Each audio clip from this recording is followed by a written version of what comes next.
Welcome back to the CC Chronicles, sweet cakes. In our previous webisode, Ben pulled out the stock turbo system.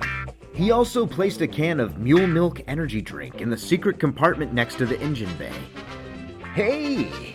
In this webisode, we start out by modifying the axle, since we now have a differential on the transmission. So we employed the help of the guys from Rocky Mountain Driveline to shorten the axle by 6 inches.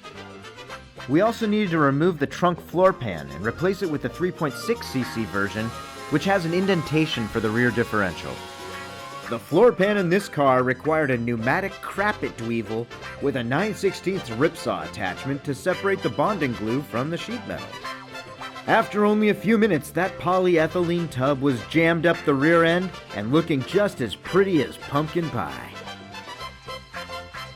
In a stroke of unprecedented luck, we were able to find a 4-motion assembly out of a 2010 Tiguan that had been involved in a freak incident where it was accidentally dropped out of a helicopter and landed on its roof.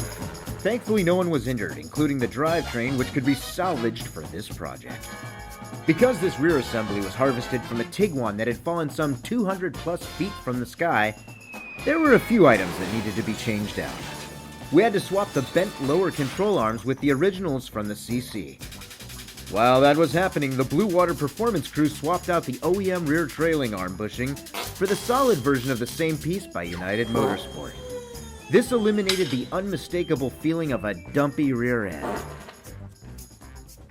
These solid spherical bushings also help to prevent the premature wear that can be caused with the additional stress on the suspension from an air ride system.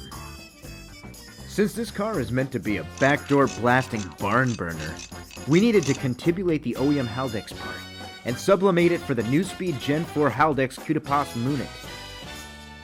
Our reasoning for this is that the Gen 4 Haldex unit set to the race mode parameters increases nearly all torque transfer to the rear axle during spirited jaunts of convivial motoring. Off-the-line characteristics feel much more aggressive with this unit, and let's not mix mincemeat here.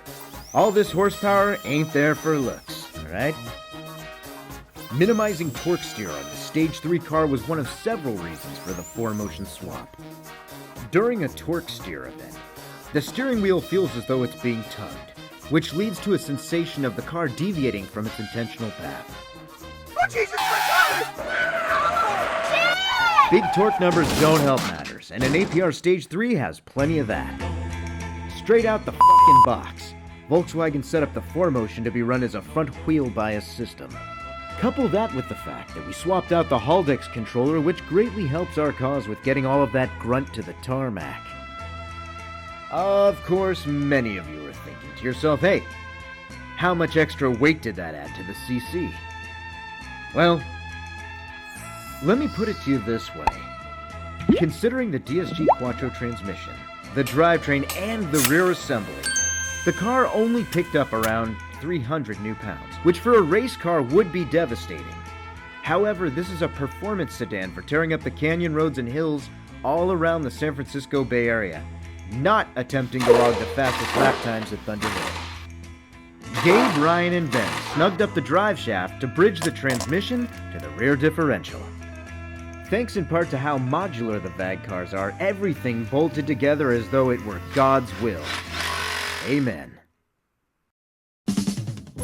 Catch a whiff of Webisode 4 as we'll be transforming this Volkswagen CC from blah to aha.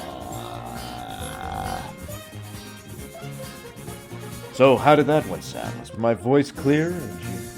Did you hear what I... Good. Okay.